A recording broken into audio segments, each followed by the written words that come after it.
In 1971, an American president made a decision that quietly changed the financial lives of every person on Earth. Most people have never heard of it, and almost no one understands what it set in motion.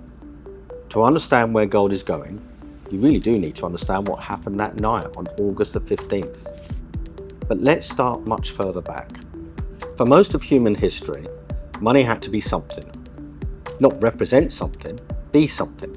Cattle, grain, salt, things with intrinsic value. Eventually, every civilization, independently, without contact with each other, converged on the same answer: gold and later silver.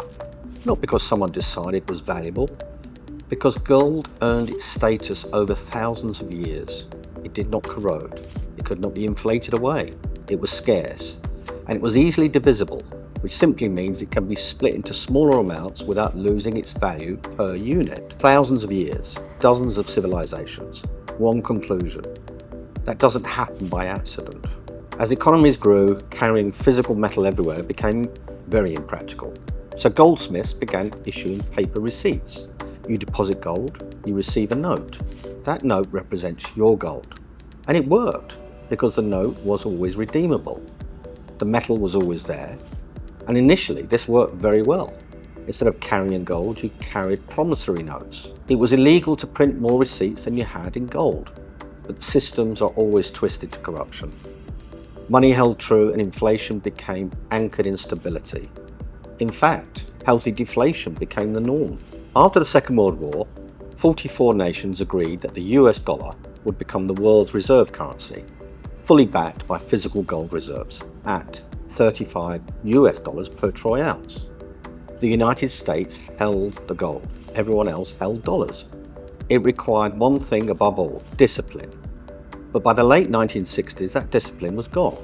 Heavy spending, Vietnam, military commitments around the world, dollars in circulation were multiplying. But the gold in Fort Knox was not. France noticed. They began converting their dollar reserves into physical gold and shipping it back to Paris. They did the maths. The numbers did not add up.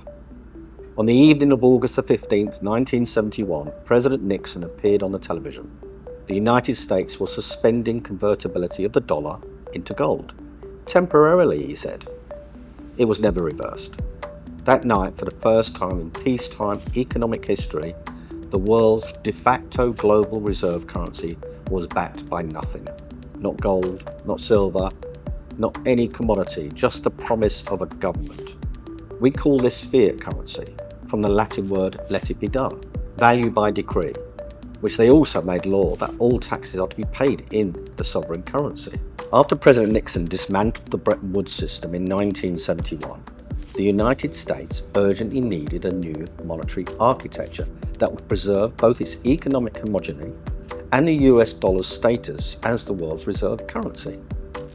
That new framework began to take shape on the 9th of June 1974 when, after extensive negotiations with Saudi Arabia, the United States signed a broad military and economic agreement that effectively ushered in the era of the Fiat petrodollar system to today. By tying global oil flows to US dollar settlement, Washington created a powerful new mechanism to sustain structural demand for the US dollar long after gold backing had been abandoned.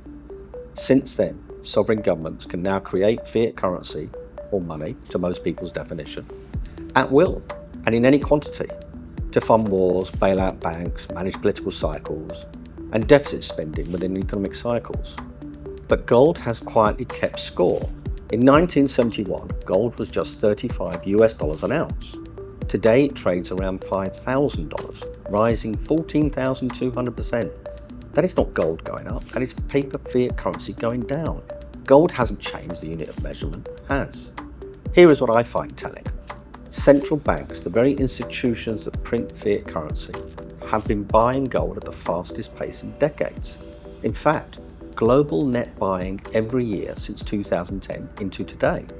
They understand something most people don't. When you can manufacture and debase the measuring stick, you want something that cannot be debased. Now, if you accept that physical gold has a role, the next question is, where does it sit? Jurisdiction matters more than most people realize. Singapore's investment-grade precious metals are exempt from GST, treating gold not as a luxury but as a financial instrument. Le Freeport, one of the world's most secure storage facilities, operates here, internationally recognised. Whether you are based in Singapore or anywhere in the world, the infrastructure built and expanded on in Singapore and across Asia, particularly led by China, is among the most serious in existence. Every form of money in history that was not anchored to something real has eventually failed. Every single one.